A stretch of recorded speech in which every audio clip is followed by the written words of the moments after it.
wabarakatuh. Nama saya Edi Gunawan. Saya lahir di Tegal 3 Maret 1990. Saya adalah mahasiswa dari kampus Ibnu Rushtina, Bekasi. Kesempatan kali ini saya akan menjelaskan tentang materi agama, di mana materi ini adalah salah satu prasyarat untuk saya bisa mengikuti uji kompetensi dan tugas akhir di kampus Ibnu Rushtina, Cikarang, Bekasi. Sebagai mahasiswa tingkat akhir, saya diwajibkan untuk mengikuti uji kompetensi dan tugas akhir sebagai ujian terakhir sebelum saya diwisuda. Materi yang akan saya sampaikan ini adalah materi tentang keagamaan yang bersifat umum. Sebagai warga negara Republik Indonesia dan sebagai umat Muslim, saya bersyukur saya berada menjadi warga negara Indonesia, karena warga negara Indonesia adalah negara yang mayoritas berpenduduk Muslim dan menjadi negara Muslim terbesar di Asia Tenggara dan di dunia.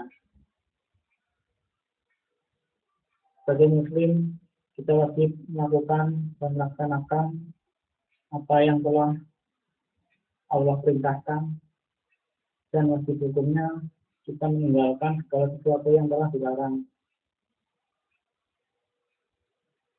Segala sesuatu yang Allah perintahkan menjadi wajib bagi kita adalah pertama, syahadat, menjalankan sholat, menjalankan puasa, dan lain sebagainya. Itu adalah salah satu kewajiban sebagai umat Islam. Seperti yang kita ketahui bersama, Indonesia adalah negara mayoritas berpenduduk Islam terbesar di dunia. Untuk hal ini menjadi kemudahan atau menjadi keadaan tersendiri yang sebenarnya patut kita syukuri, karena dengan negara mayoritas berpenduduk Islam, tentu lingkungan sekitar kita adalah lingkungan sesama umat Muslim. Terutama pada saat kita masuk di bulan Ramadan, untuk kemeriahan yang terjadi dan saat kita menjalankan ibadah puasa, ini akan menjadi kemudahan bagi kita, karena cobaannya mungkin akan lebih sedikit, karena saat kita menjalankan ibadah puasa, lingkungan sekitar kita pun sama menjalankan ibadah puasa. Jadi sebagai umat Islam di Indonesia, tidak ada alasan untuk kita tidak melaksanakan ibadah puasa. Sekalipun kita bekerja dan kita menjadi mahasiswa sekaligus. Hal yang saya ingin sampaikan pada kesempatan ini adalah Islam dipandang sebagai agama yang di masyarakat Eropa adalah agama yang keras. Padahal hakikat Islam sendiri adalah rahmatan lil alamin, yaitu agama yang membawa rahmat dan kebahagiaan untuk semua makhluk. Islam pada dasarnya adalah agama yang cinta kedamaian, karena Rasulullah sendiri sebagai panutan kita mengajarkan untuk kita saling menghargai, untuk kita saling tenggang rasa, untuk kita saling menghargai pendapat dan keyakinan orang masing-masing. Karena suatu keyakinan adalah timbul dari kesadaran hati. Sesuatu yang dari hati itu tidak bisa mungkin dipaksakan. Karena suatu keyakinan adalah suatu yang menjadi sebuah prinsip dari setiap manusia atau setiap orang tersebut. Agama Islam disebarkan oleh Rasulullah dengan cara kedamaian.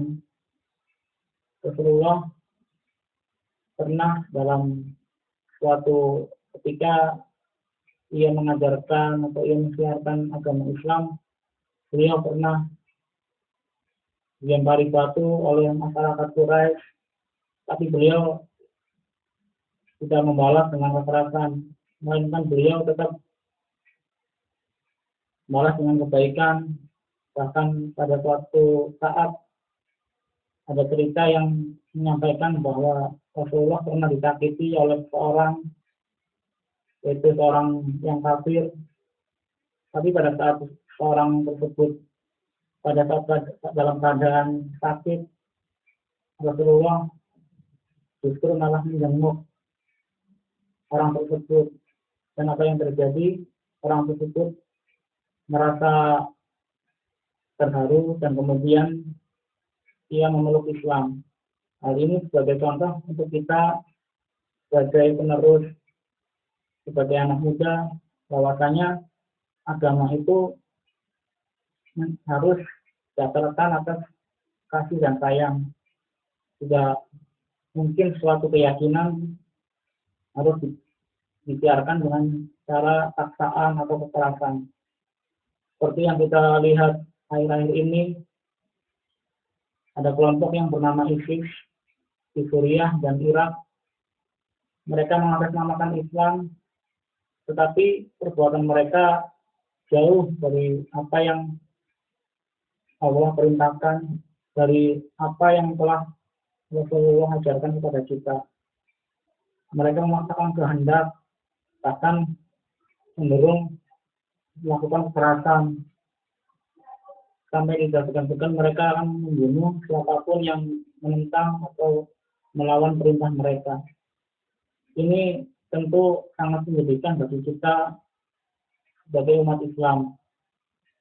Karena agama-agama lain akan berpikir bahwa Islam adalah suatu agama yang memaksakan kehendak. Islam adalah agama yang kejam.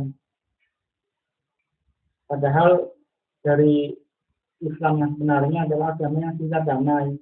Islam adalah agama yang penuh kasih sayang. Sebagai generasi zaman sekarang, generasi muda, kita harus memilih dan memilah pergaulan. Walaupun sesama Muslim, kita harus bisa menyaring mana yang disampaikan benar dan mana yang disampaikan salah. Kita harus bisa menyaring dan mengambil apa yang benar dan membuang apa yang salah. Kita tidak boleh mengatasnamakan agama untuk kita menghalalkan segala cara untuk kepentingan kita dan kepentingan golongan. Karena hakikatnya agama adalah sesuatu yang sakral, agama adalah sesuatu hal yang suci. Tidak bisa kita mengatasnamakan agama untuk kepentingan pribadi kita atau golongan kita. Agama Islam menganjurkan kita untuk saling berbagi. Dalam Islam, sungguhnya apa yang kita dapat atau rezeki yang telah kita peroleh adalah sebagian adalah milik orang lain atau milik saudara-saudara kita yang kurang beruntung atau kurang mampu. Kalau kita mendapatkan rezeki, kita wajib membayarkan zakat atas rezeki tersebut. Adalah 2,5% dari apa yang kita dapatkan adalah hak dari orang lain. Sebagai umat Islam, kita mempunyai 2 hari raya besaran, yaitu Hari Raya Idul Fitri dan Hari Raya Idul Adha. Di mana pada saat Hari Raya Idul Fitri adalah hari raya utama umat Islam. Di situ kita sebelum merayakan Hari Raya Idul Fitri, kita diwajibkan melakukan puasa selama 1 bulan penuh. Hakikat daripada puasa adalah sebagai kita belajar untuk merasakan penderitaan orang lain. Puasa dalam artian adalah menahan lapar dan minum menahan lapar dan haus, serta menjaga hawa nafsu kita mulai dari terbitnya fajar hingga terbenamnya matahari. Puasa tidak hanya sekedar kita menahan minum, menahan lapar, tapi menjaga diri kita dari segala sesuatu yang bersifat jelek atau kurang baik. Menjaga nafsu kita, nafsu makan, dan lain-lain. Dari situ kita belajar bahwasanya mereka yang hidup di bawah kita atau mereka yang lebih besar daripada kita sering merasakan lapar, merasakan haus. Dari situ kita akan bisa merasakan apa yang mereka rasakan. Banyak hal yang bisa kita petik dari ibadah puasa tersebut. Kita akan merasakan nikmat pada saat kita berbuka, walaupun hanya dengan segelas air putih. Tapi itu adalah suatu berkah, suatu rezeki yang turun dari Allah, yang patut kita syukuri. Beda halnya saat kita tidak berpuasa, kita makan 3 kali sehari, kita minum air putih pun kita akan merasa biasa, tidak merasa istimewa atau merasa bahagia. Hal yang lain pada saat kita menjalankan ibadah puasa adalah kita menahan hawa nafsu, menahan amarah, karena saat puasa kita wajib meninggalkan hal-hal yang bersifat duniawi, hal-hal yang bersifat hawa nafsu. Karena salah satu yang bisa membuat hidup manusia hancur adalah hawa nafsu. 1 bulan penuh kita ditimpa ujian, kita diuji oleh Allah Subhanahu wa Ta'ala seberapa besar keinginan kita, seberapa besar kita mau menjalankan apa yang Allah perintahkan kepada kita. Setelah melakukan ibadah puasa pada siang hari, kita melakukan ibadah sholat sunnah tarawih yang dilakukan pada saat akhir setelah melakukan sholat fardu isya. Dalam hal ini kita juga akan bisa mengambil pelajaran bahwasanya agama Islam itu menganjurkan tidak hanya mengajikan sesuatu yang telah diwajibkan, tapi kita juga harus melakukan sesuatu yang bersifat sunnah, atau jika kita mengerjakan dapat pahala, atau jika kita meninggalkan tidak dapat apa-apa. Tapi untuk sholat tarawih, ibadah sunnah ini pahalanya cukup besar, dan sholat tarawih ini dilakukan pada saat bulan Ramadan. Setelah melakukan ibadah puasa selama sebulan penuh, kita akan tiba pada hari yang kita tunggu-tunggu, ialah Hari Raya Idul Fitri. Hari Raya Idul Fitri adalah hari raya kemenangan bagi umat Islam. Dikatakan kemenangan karena kita telah menjalankan puasa sebulan penuh, kita mengendalikan hawa nafsu, kita menahan lapar dan dahaga.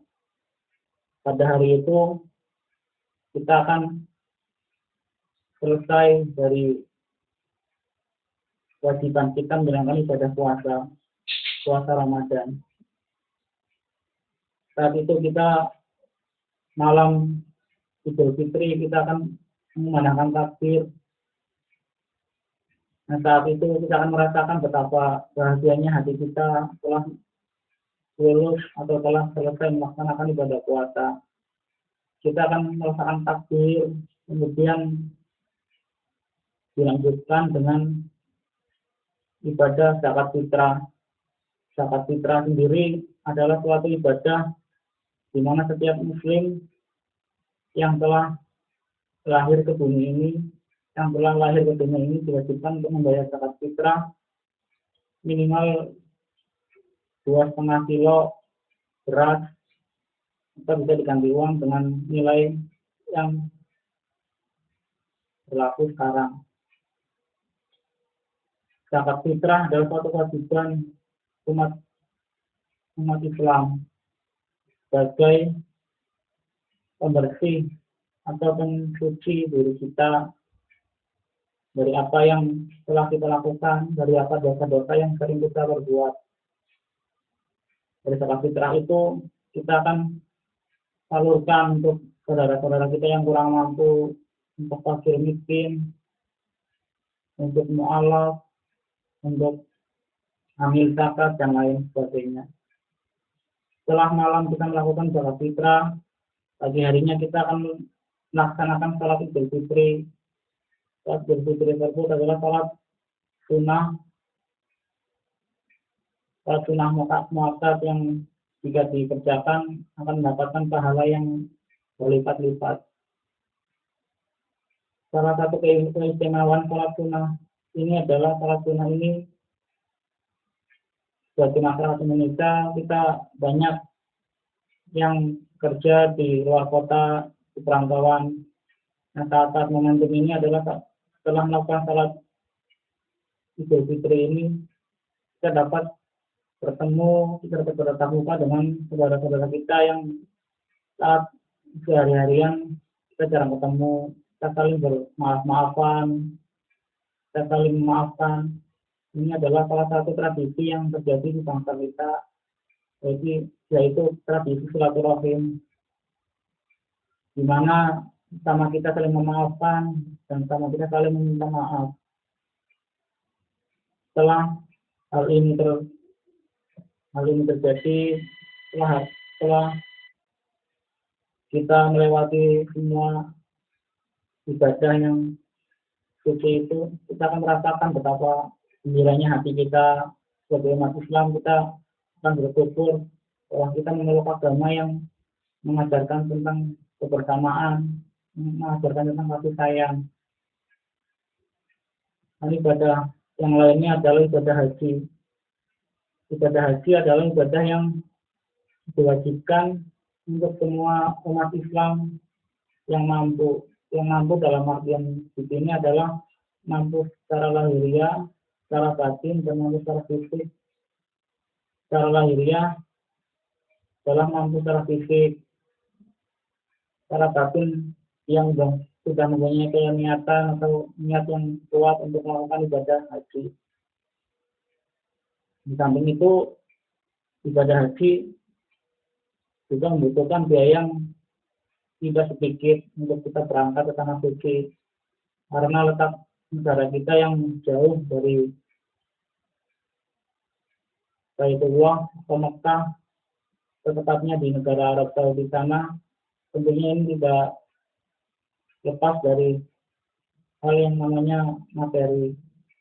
Setiap umat Islam yang sudah mempunyai materi cukup dan mempunyai niat, diwajibkan untuk berangkat haji sebagai penyempurna dari rukun Islam. Ibadah haji di sana sebagai ibadah ialah kita di sana akan melakukan ziarah atau kita berkunjung ke tempat-tempat bersejarah umat Islam selain melakukan rukun-rukun yang lainnya. Di sana kita akan berkumpul dengan jutaan masyarakat dunia, jutaan saudara-saudara kita sama Muslim yang hadir untuk menunaikan panggilan Allah Subhanahu wa Ta'ala. Ibadah haji dan ibadah umroh mungkin akan sama, tapi beda waktu pelaksanaannya. Kalau ibadah haji, waktu pelaksanaannya telah ditetapkan, yaitu pada bulan Dzulhijjah. Sedangkan ibadah umroh bisa dilaksanakan sepanjang tahun selama kita memiliki kesempatan dan memiliki nikmat sehat agar kita bisa menjalankannya. Ibadah haji, kalau fisik kita tidak mampu, tapi kita mempunyai niat, bisa diwakilkan atau bisa diwakilkan pada saudara kita atau anak kita.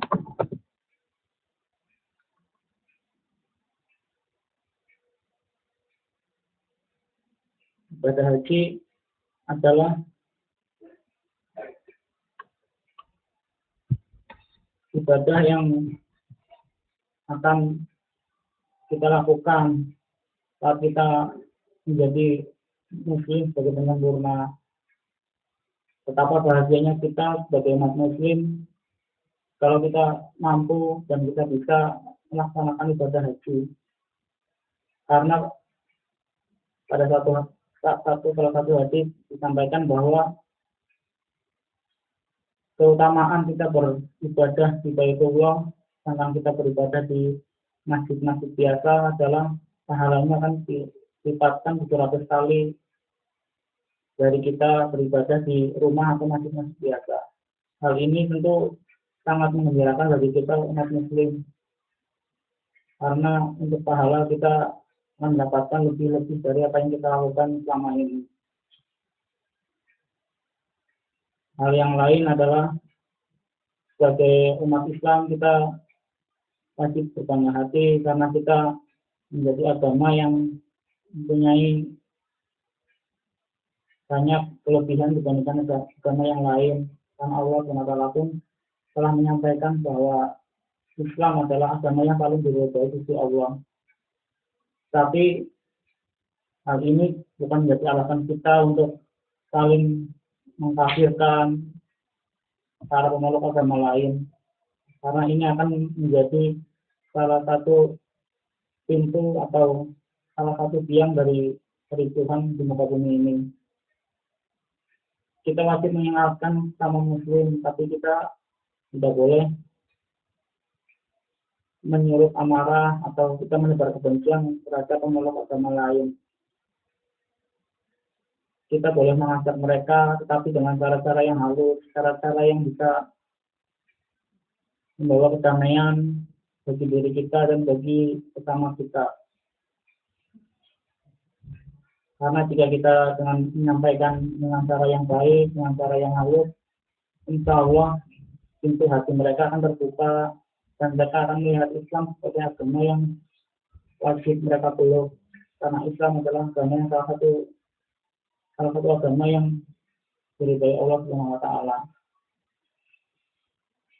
Islam adalah agama yang cinta kedamaian, Islam adalah agama yang penuh kasih sayang. Hakikatnya kita berkeyakinan adalah kita mempunyai suatu pegangan hidup, kita mempunyai cita-cita, kita mempunyai tujuan untuk hidup ini. Tapi kalau kita tidak mempunyai pegangan, saat kita susah, saat kita merasa terpuruk, kita tidak bisa akan meminta pertolongan kepada siapapun selain kepada yang Maha Pencipta. Rasulullah pun banyak contoh yang Rasulullah ajarkan bahwasanya hal-hal yang menyuruh kekerasan tidak akan menyelesaikan masalah, justru akan menimbulkan masalah-masalah baru. Sebagai umat muslim di Indonesia, marilah kita saling menjaga kerukunan antar umat beragama. Kita saling menjaga antar saudara-saudara kita yang berbeda keyakinan, agar tercipta negara kita yang aman, negara kita yang maju, negara kita yang bisa hidup berdampingan di atas perbedaan yang memang akan terjadi di negara kita. Kiranya kita akan bisa terwujud perdamaian di antara kita, akan sungguh indah untuk kita menjalani hidup ini. Karena kita bisa melakukan aktivitas kita dengan tenang, dengan tentram, tanpa dihantui ketakutan atau konflik yang berkepanjangan. Terbukti setiap konflik tidak akan menghasilkan apa-apa yang menguntungkan, melainkan akan menghasilkan sesuatu yang justru akan merugikan kehidupan kita, sesuatu kerusakan, kehancuran, dan bahkan permusuhan yang tak akan kunjung selesai. Mari kita menjadi muslim yang berpegang teguh pada syariat dan akidah, tapi kita tetap bisa menjadi muslim yang damai, muslim yang cinta kedamaian, mungkin yang bisa menjadi contoh untuk mereka yang beda keyakinan, karena sesuatu yang kita tunjukkan yang baik pada mereka yang berbeda, insya Allah pada suatu saatnya nanti mereka akan bisa terbuka pintu hatinya untuk melihat Islam adalah sebagai pilihan untuk hidup mereka. Kiranya itu yang bisa saya sampaikan pada kesempatan ini. Selama 2 tahun saya belajar di kampus Ibnu Rustina, saya mengucapkan banyak terima kasih untuk segala ilmu yang telah saya dapat, untuk segala pembelajaran, untuk segala pengalaman yang telah Bapak Ibu dosen dan akademik telah berikan kepada saya. Pesan dan pesannya adalah pesan untuk kampus Ibnu Rustina senantiasa menjunjung tinggi agama, akidah, dan menerapkannya ke dalam sistem kampus, dan selalu meningkatkan kualitas baik dari segi fasilitas, dari segi pembelajaran, dari segi akademis, dan dari segi dosen-dosen yang akan mengajar di kampus Ibnu Rustina. Tak lupa saya ucapkan terima kasih untuk akademik, karena dengan kebijakan akademik yang mengetahui bahwasanya kami selaku mahasiswa adalah sekaligus selaku karyawan yang terikat dengan peraturan perusahaan, yang kami juga harus bisa membagi waktu antara pekerjaan yang telah bersifat wajib kepada kami dengan kami sebagai mahasiswa. Tentu hal ini sedikit banyak akan membawa kesulitan kepada kami, tapi dengan kebijakan kampus yang cukup kami bahagiakan, karena kami dapat kesempatan, kami dapat memilih kapan kami masuk kuliah sesuai dengan shift kami masing-masing. Kami sangat berterima kasih kepada kampus Ibnu Rustina dan akademik dan jajarannya dan jajarannya. Terima kasih saya ucapkan untuk para dosen yang selama ini telah membimbing saya, mengajarkan banyak ilmu kepada saya. Dari yang saya pertama masuk belum tahu apa-apa tentang komputer, dan sampai sekarang alhamdulillah dapat ilmu dari kampus. Saya ucapkan terima kasih banyak.